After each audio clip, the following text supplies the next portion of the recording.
Hi, everyone. Welcome to a trio edition of Words, Images, and Worlds.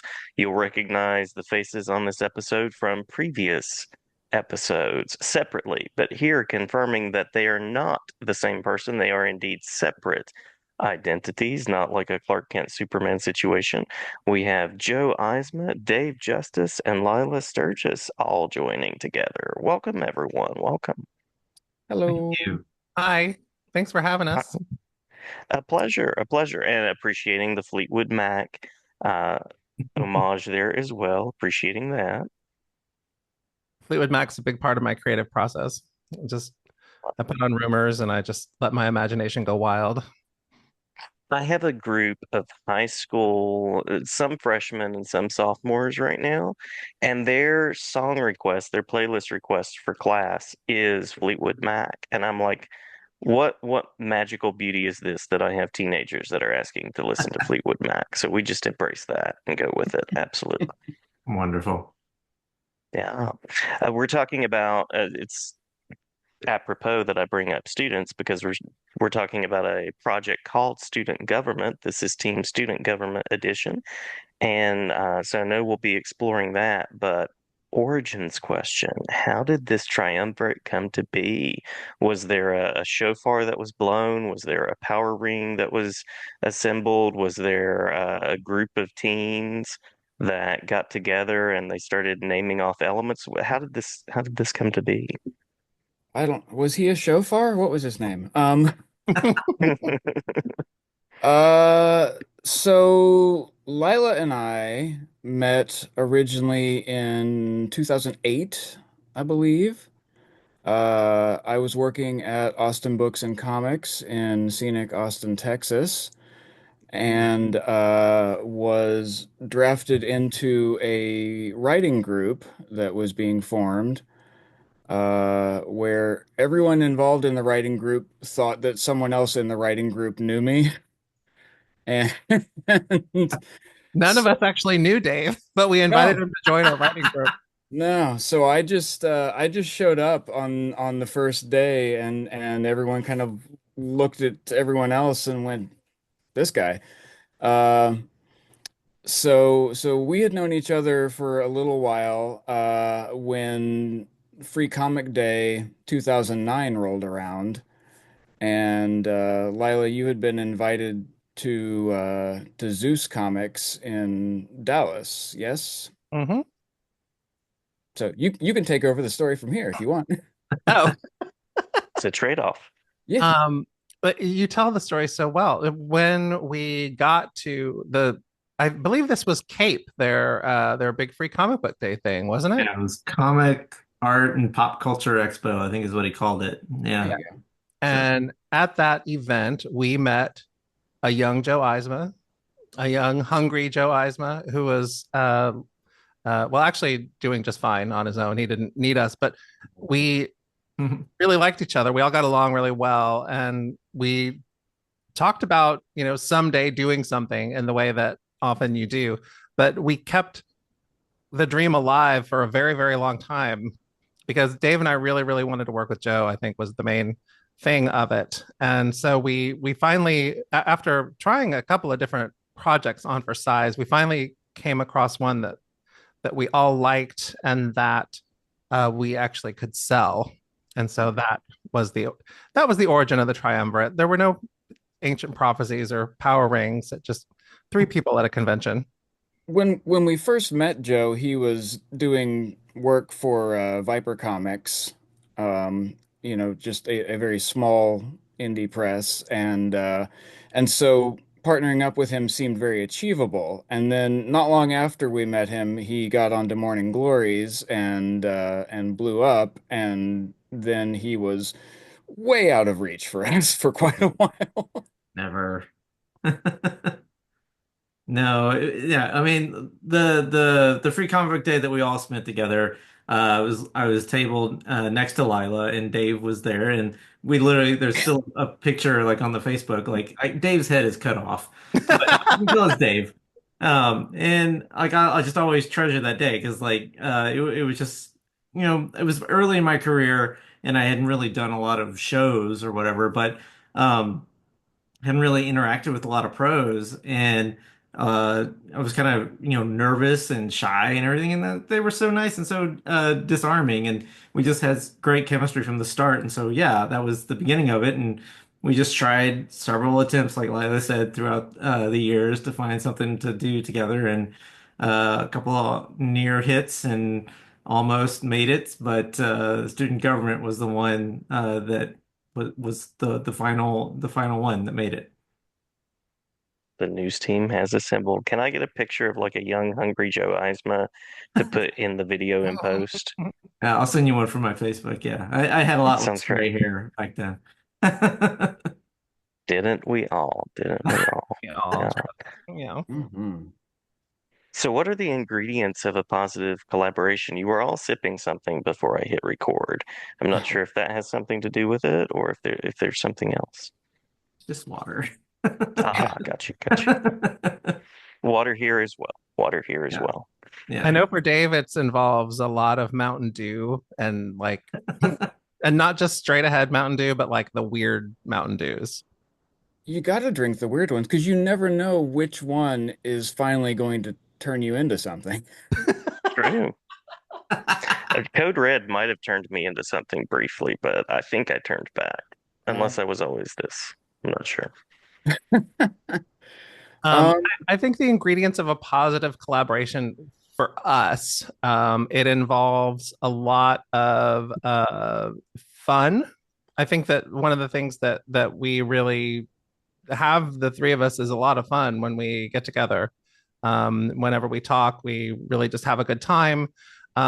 We were very lucky with this book in that we knew that Joe was going to be the artist from the absolute get-go. We pitched him as the artist, and so from the very beginning he was involved, and we had this wonderful time where we all got together in Dallas, and we sat in a Christian themed coffee shop and went over the characters and talked about character designs and stuff. And it was really wonderful because you rarely get to do that with an artist.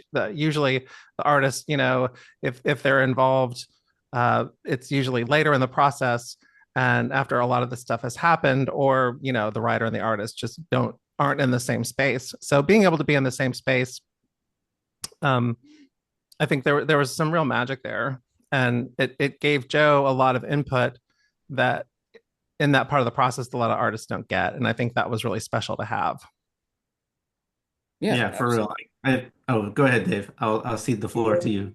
Well, I was gonna rewind quickly and just say, in terms of Lila and I, as collaborators, as writers together, we very quickly figured out that we had a lot of common touchstones in terms of our inspirations, the things that we enjoyed, especially when it came to comedy, which we really enjoy writing together. Very true. Um, and we also figured out what each of our individual strengths were in terms of what we most enjoyed writing. I think that Lila is much stronger as an overall plotter and an overall storyteller, and I think that I'm stronger in terms of getting into the particulars of dialogue and getting down into a character level. And the jokes, you're really good at the jokes. Oh, well, thank you. So I think, getting to understand where one another's strengths are and how each of us can best support the other one, that's what makes for a strong collaboration with us. And then, when you are working with an artist, if you're doing your job right as a writer, then you are finding out what their strengths are and how best you can support them. And so, because we had some opportunities to work with Joe on some things that, like you said, had been kind of near misses, by the time we got to student government, we had a really good idea of, what he liked to draw, what he, would would rather stay away from. So we could find things to put into the story that would get him excited to work on. Yeah, I really think chemistry is a huge thing that it really does not get enough um, love in terms of like creating art, because comics is so collaborative. Like, and having done this for as long as I have, like I've worked with a lot of different writers. I've had different levels of chemistry with different writers. With Dave and Lila, it's the most unique chemistry that I've had because like I Notice could he didn't say literally just best. He said most unique. Yeah. well, no, it is unique and it's the best, it's most comforting to me because like I can just hang out with y'all. Hmm. Like I like to just like spend a day with y'all hanging out and like I will and I don't mean this as a knock at any other writer I've ever worked with because like they've all had their great things, but like I've never had that with any other writer. I've never had that thing where I was just like, oh, I'd like to just sit and hang out with y'all. I don't name names, but uh, but Like we have the best sleepovers. yeah, we do. We Nice. have My wife makes these great charcuterie boards that we all like love and everything. So, True. That really. um, yeah, and it's just great. It's like it's almost like we're friends first before we're it's collaborators. almost like we're Well, no, friends. I mean to say that like because there's so many things in comics like a lot of people approach comics as just a business. I mean, even though we're creating art, but like at the same time, there's lucrative things to be, reached with like, movie deals and licensing and stuff like that. And so a lot of people kind of, they're detached enough to like, treat it as just like a business, even though like, we're creating art to me, which is like so almost like intimate in a way. And to be able to create art with someone, your people that you feel like are your true friends is like that's a whole other level. And I think that's what makes a really great collaboration. And also, I feel like the three of us are pretty similar wavelengths in terms of our humor, which helps a lot. Yeah. Plus, nothing that we do will ever be lucrative, so that doesn't get in the way. I will say it was not a hassle or a struggle to get the three of you here in the same Zoom space. There was no, pre-game like argument or talk down or anything like that, so that was good. And you've all been very kind in connecting with me for this talk, so I appreciate the kindness as the host as well. That's been around. I didn't get any charcuterie, but that's okay. That's all Oh, right. sorry. We'll, Yeah. we'll, we'll bring it down, Jason. I appreciate that. I appreciate that. I think it's not good for you. Isn't that what we have learned recently that that forced meats are not good? They're not healthy. Well, if you do it like too I'm much. wrong about that. Yeah, if you overdo it, I guess Yeah. charcuterie on a daily basis could Yeah. be too much. Yeah. Yes, Hmm. perhaps a tapenade, perhaps Yes. some different olives or something like that. That Little might pickles. be healthier. Yeah. Yes.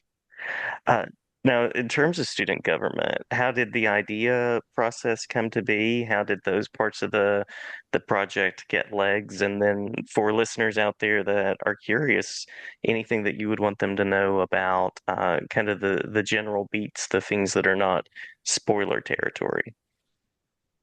Um, well, as far as how it originally came to be, Lila and I had a book back in 2015, 2016 called Public Relations, Mhm. uh, that came out from First Comics, which was, Talk about lucrative. yeah, right? Wow. Um, it The was residuals. it was our Arrested Development meets Princess Bride was our pitch for that. It was, very much a humor comic. And that was I think the first time that we got to work with Joe was that he drew issue 14 of Public Relations. Which is Now, a 13 issue comic book series. yeah, if you go looking, you will discover that it stops at 13. Um, but uh, the original germ of the idea for student government was a spinoff from public relations. Um, so we probably started talking about it 10 years ago or so. It went through a lot of different Oh, permutations before we settled on its final form. And it was originally conceived as a sort of a mature reader's book, which is kind of funny in retrospect, because when we pitched it to Mad Cave, and their response was, this is perfect for a young adult book. You realize that, right? And we were like, no, we didn't have any. We just thought we were doing our big grown up, comedy book. And but as soon as our editor sort of sat us down and said, actually this would make a really great YA book. It has all the hallmarks.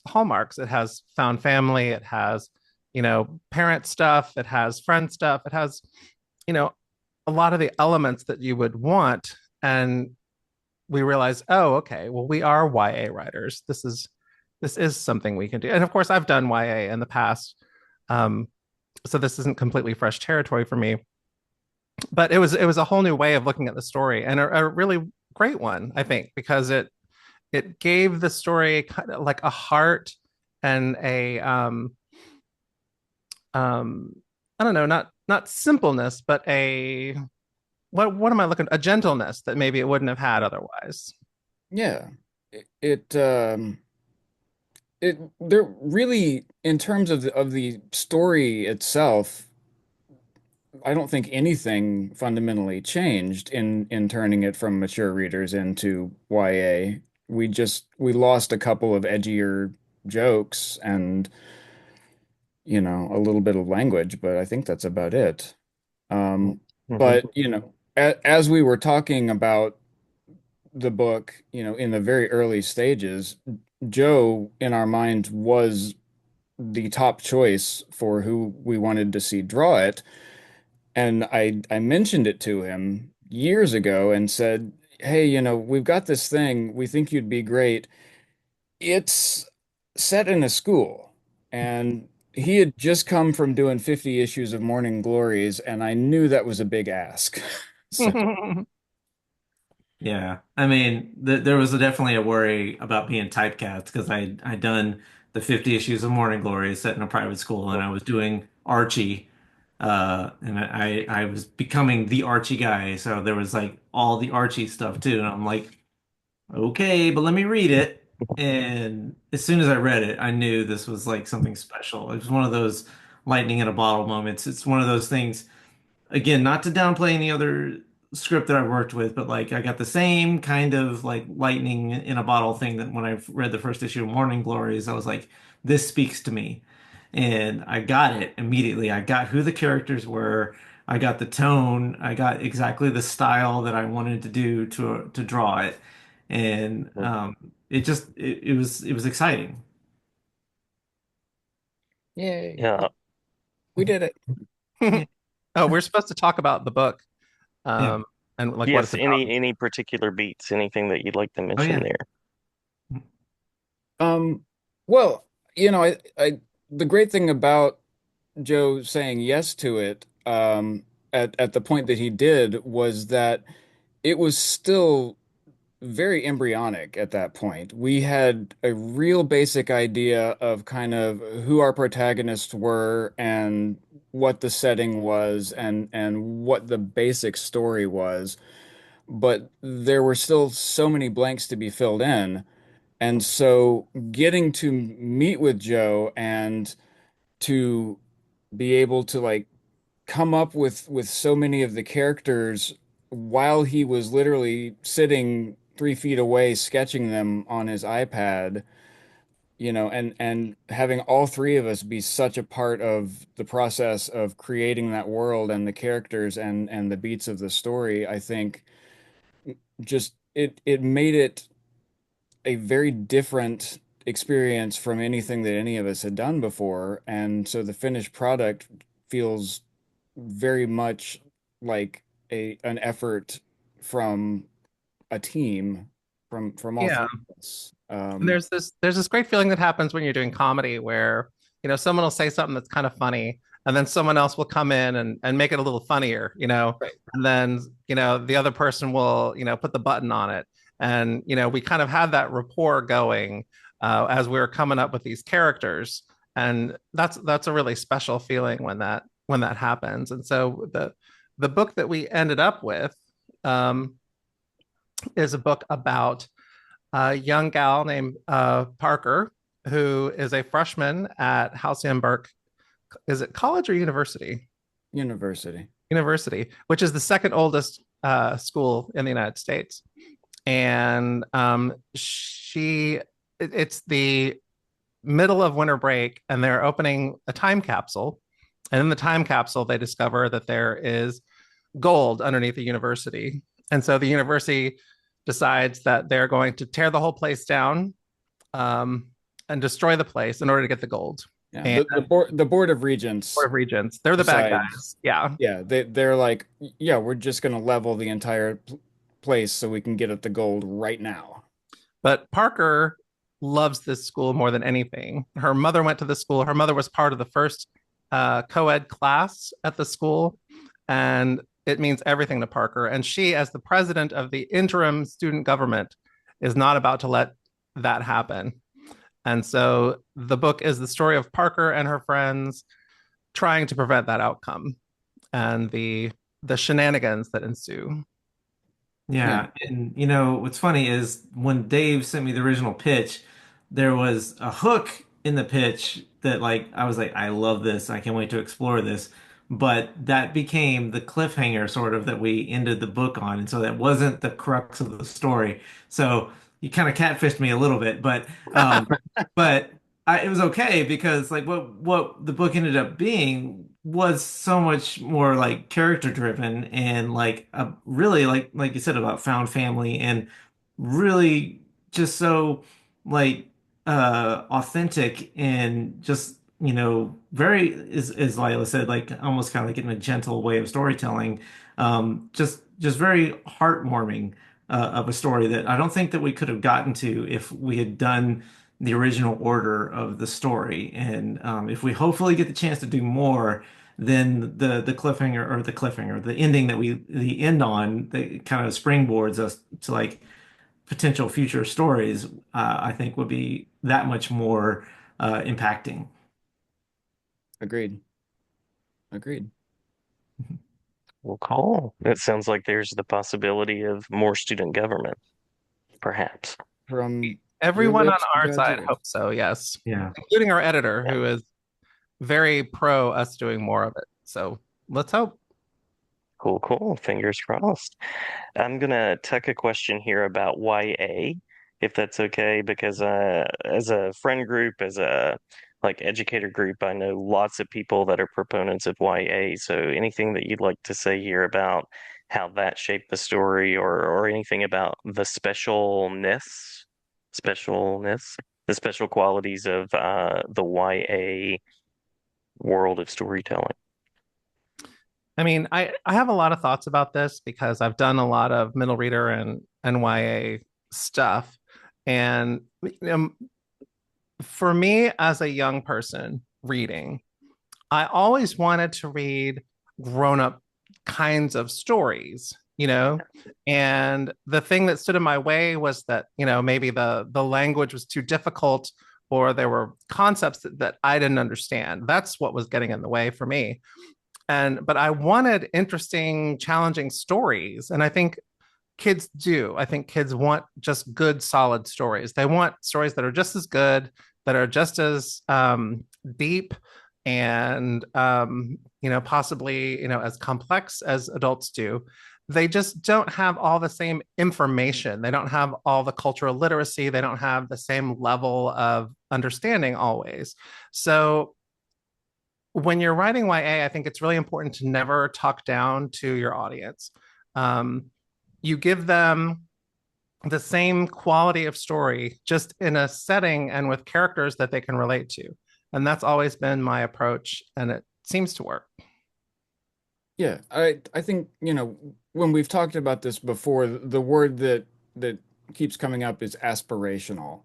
Is it, Mhm. younger readers don't want to read something that they feel is for kids. And I'm making air quotes when I say that. you don't want to, to feel like someone is writing down to you or coddling you in a way. You want to read something that feels like maybe it's just out of reach, but you can get there. And I think that the best YA, the ones that we remember from our own youth and the ones that stand the test of time are the ones that, they're just a real story, and it doesn't try to be anything other than literature. And I certainly am not saying that student government is literature that will stand the test of time, but It is technically literature. It is sure, literature, it and fits on time a will tell. shelf. A book is a book is a book. Hmm. Yeah. And a good story is a good story. Yeah. Well, just wanted to give some space to that because I appreciate how YA has grown. I know growing up, there was that time where I was like, I want to read something that's not the stuff that I've been reading all through grade school. And fortunately, there's so much more of that now for the generations that are coming up. Coming up makes me sound like a really old man. But anyway. But Yeah, and I another nice thing about YA, sorry, Dave. I think another nice thing about YA is that a lot of the YA stuff that I write ends up being read by adults Mhm. Mhm. because there's a lot of adults who want to read. Sometimes you just want to read a simple story. You don't want to read something that's like really heavy, and YA can accomplish that really well. Yeah. Sometimes you want the invisibles, sometimes you don't. Right. Mhm. And Jason, I know this is an important thing to you, but the idea of comics and graphic novels being something that promotes literacy and gets people excited about reading. I learned about centrifugal force from an issue of Thor. I learned Yeah. so many vocabulary words from old Marvel comics when I was a kid. It's because if you can trick kids into reading by putting pictures in there, then That's right. you can get all kinds of crazy ideas into their heads. That's right. That's right. Yeah. Well, you were talking a little while ago about the character design process, getting to work with Joe, and describing those characters, then getting to kind of flesh them out. I am curious about some of that crafting because as we're talking about the qualities of a strong story, curious about how those characters were born and came to life. Again, like they came to my house after we went to the Christian coffee shop, which was a little bit weird.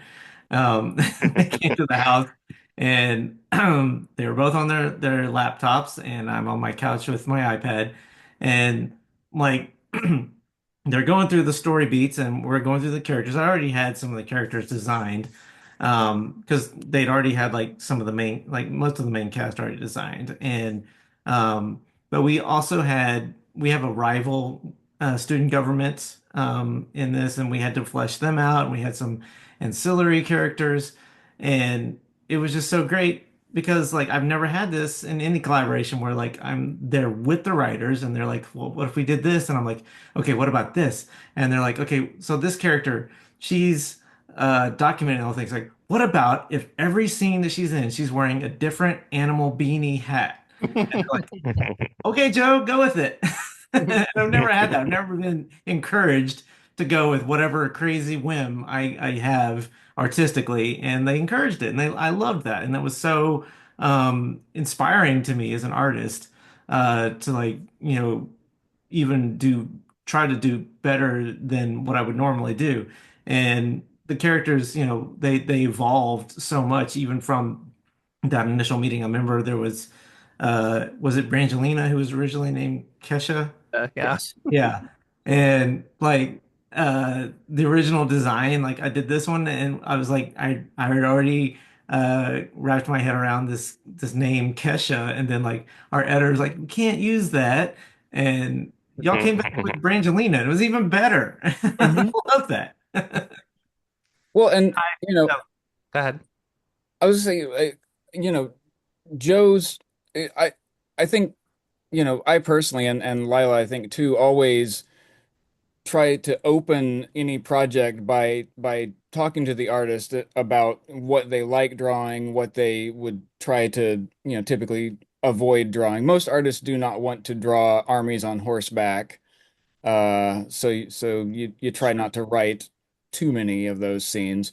But you know, Joe, when we talked to him, he said, I really like putting characters in, Oh yeah. different current fashion. Like that's enjoyable to me. It's something he had been doing a lot in the Archie books and was fun. And so that actually affected how we told the story because it then became that it took place over 30 days so that we could get all of our characters into as many different outfits as possible, just, because that was fun for Joe. So Yeah. it fundamentally changed the structure of the story. I think that there's something kind of mysterious and magical about coming up with characters, and I don't know exactly how it works still to this day, but it's like if you have an idea or a vision or even, a phrase or something, it's like that little uh, bit of sand that the pearl forms around, and it could be anything. And that was another cool thing about having Joe around is that, Joe could put in his 2 cents about, what if this character was, Filipina or something, and and anything that we have that's like a characteristic, then we can start building character out of that. And the characters and the story sort of develop together, and there's kind of an alchemy to it. Um, and I think it's the most mysterious aspect of what we do is how characters come to life. Yeah, Yeah. it's Yeah. just and getting a visual of a Oh character my gosh, so helpful. is, yeah, it absolutely cements that character's voice in your head as a writer.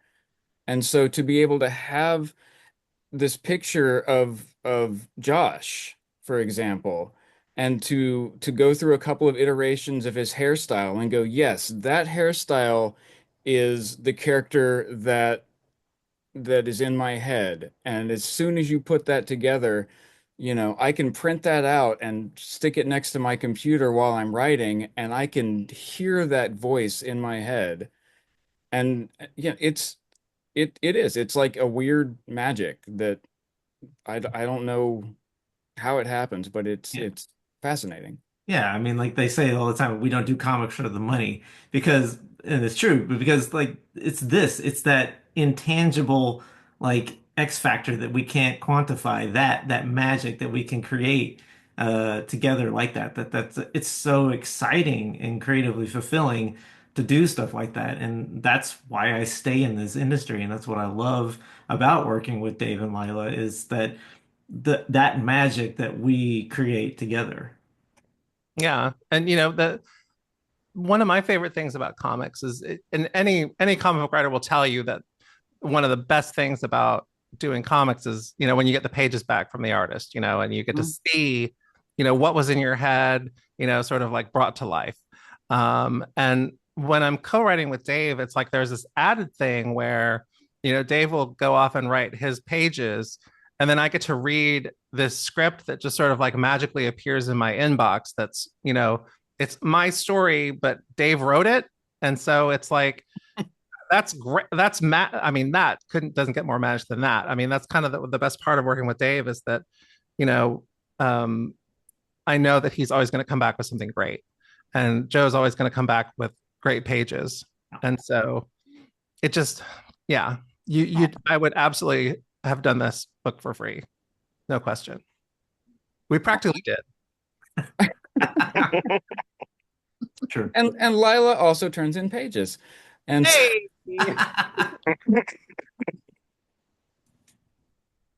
All right. Thanks. no, I like literally there's uh, oh God. Um just seeing an email come in with anyone's name on the creative team, that's the best email I'm going to get that day. you know? Any part of this process is absolute magic to me. And um there's just no better feeling than being on that team and you know, seeing the other players pass the ball. We should do more. Oh Yeah. my God, I hadn't thought of that. Hmm. Yeah. hmm Yeah. Um, well, we might have gotten to the last question about saying some nice things about each other, but we'll come back to that. Anything that we have missed that you want to make sure to add before we tell people where they can find information about the book? Um, you know, I when people have asked, we Joe and I about a month ago or so were lucky enough to go up to the Texas Library Association's convention that they had up in Dallas. And so we got to talk to a lot of librarians and a lot of, youth librarians, young adult librarians who were very interested, very excited, very enthusiastic about the book. And so I got to kind of summarize for them. I said, it's a PG-13.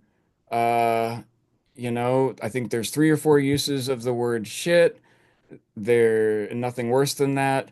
There's drinking, but there's consequences from that drinking. There's no gore. There's no nudity. Now I kind of feel like I'm talking people out of it, but I think it's safe to put into the hands of anybody probably 12 or 13 on up, and No animals were harmed. It's no, in always fact, important. animals were coddled all the way through it. Mm. But we try to put stuff in there for, people who are young. We try to put stuff in there for people who are as old as we are, if not older. I mean, there's a Mummenschanz joke in there, which is Absolutely. for nobody. Um, This is the thing that Dave and I, to our credit or to our, immense discredit, we love to put in an obscure joke, and we didn't stop that just because we were doing YA. Um, I feel like the enterprising reader, if they want to get that joke, they can look it up. I hope if Mhm. you give this to a 15-year-old kid today, they'll enjoy it and stick it in a box somewhere and forget about it for 20 years and then pull it out and read it, and it's a whole different story to them and they get a whole different level of references at that point. Uh, Yeah. yeah. Like the amount of Easter eggs that we put in this book, like I told my wife about this. I was like, you're gonna have to really read this book. Like you're gonna have to look at everything. And like the closest allegory was like I'm a big fan of the Naked Gun film series, which I did put a Mhm. poster in one of the scenes in there. And that was based on a TV show called Police Squad, and it got canceled because the networks said that people complained because they had to pay attention to the show because there's so many Easter eggs on the screen. And like that's kind of what we did. We put so much Easter eggs like throughout the book and like you kind of have to like but you can still read it casually and enjoy it without getting but I feel like you'll get a much more enriched experience if you are in on the joke and you know these Easter eggs. And that's what I loved about this is that we had the freedom to do this and bless our editor. We got a shout out, Lauren. Hi, Susan. She was fantastic, and we put her through so much, like in terms of like green lighting some of these things. And there was one at the very end of the book. I put a poster of a book I had drawn called Engine Ward, and she's like, "I think we're gonna take that out." And I'm like, "I own that one, Lauren." And she's like, "Oh, okay, never mind." But because she was so afraid, she didn't want us to get in trouble. Bless her. I love her. She's great, but she was always looking out for us. And yeah, I feel like we might have put some. I think we probably owe her like a dinner because we probably gave her some gray hairs too. So Yes. Yeah, we had a very much like a Mad Magazine aesthetic, which was like, can we cram a joke into the background here? Can we do something silly? And if you're not paying attention and you don't see it, it does not affect your reading of the story. But if you do happen to notice it, hopefully it gives you a smile. Um, Yeah. You know, and I yeah. think a great example is, we gave the different buildings, fun names, and that are allusions to things that maybe a kid might not know. A kid might not know who Arsenio Hall is, but you know what? Maybe they look up Arsenio Hall. Maybe they learn about things that make you go, you know, Sorry. Yeah, True that could be enough. that could True be. enough. I'm just saying. I like it. Yeah. Well, where can I go and find this magical book? Um, well, you can, if you are lucky enough to have a local comic shop, certainly that would be our first recommendation. That's the first Um, place you should look. yes. Mhm. You can support an independent bookstore. Today is Independent Bookstore Day as we record this. But yeah, and if you need to look online, try bookshop.org before you go to, Other you know, places. maybe another rainforest named place. Because that supports independent bookstores as well. Yeah, you can go straight to the Mad Cave comic site and order it from them. And we would love for you to do that. You could contact your local library. Sometimes people will say, is it bad if I got your book from the library? And the answer is absolutely not. We love libraries. We love librarians. And when libraries buy our book, that's a sale. So Hmm. we love Mhm. libraries. Yeah. Yeah. And we love the ALA. They do great work for literacy. Absolutely. Yeah.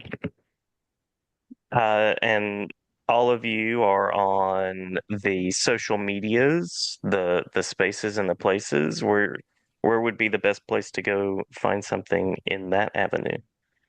I am only on Blue Sky at this point. I am at lilasturges.com on Blue Sky.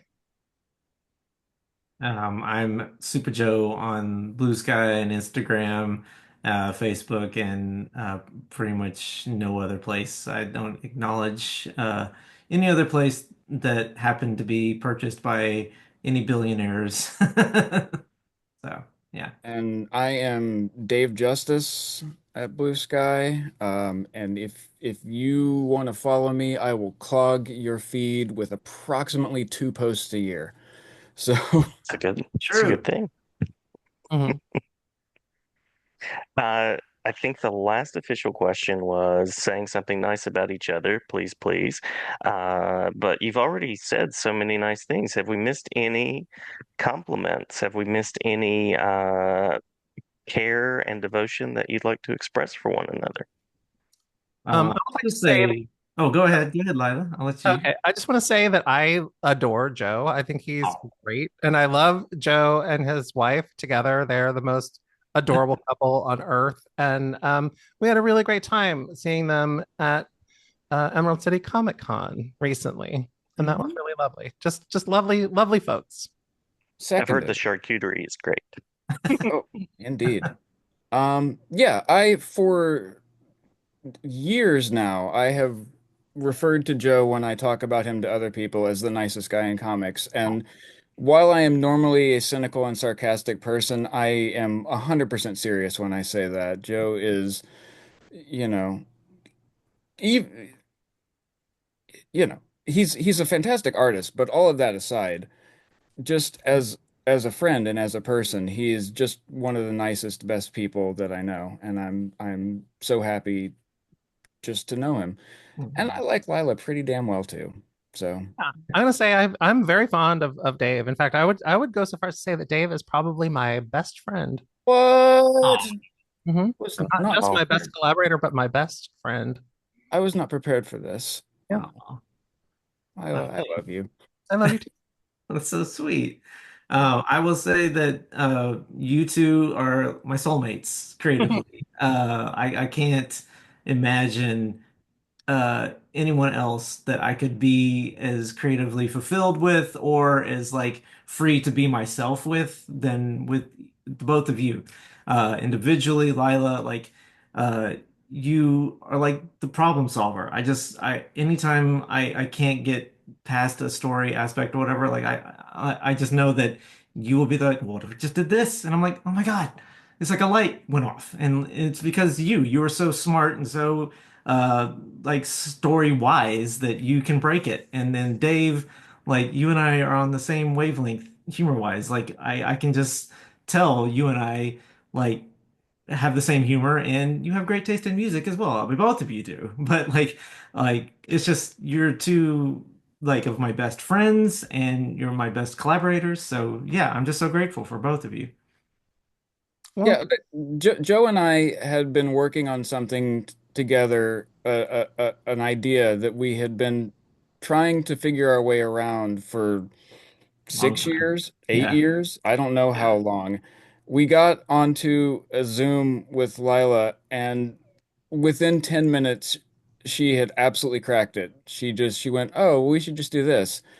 And it was like seeing the sun after being underground for a century. It's so Uh, true. she's she just, when I said before that, like, I do the jokey jokes and she does the plot, I would be lost a lot of times without her ability to see the bigger picture.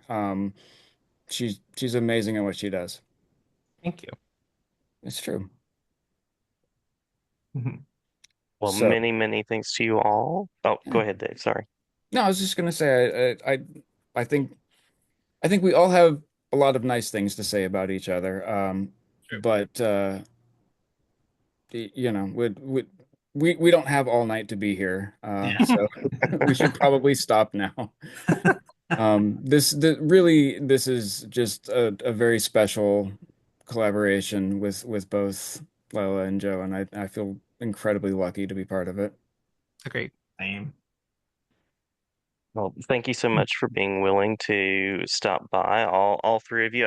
As I mentioned at the outset, we've talked individually, but great to have the trio together of creatives in one space. Uh, Delighted to share about student government and delighted to share about anything else that is in the creative path, collectively, individually, or in any other such permutation.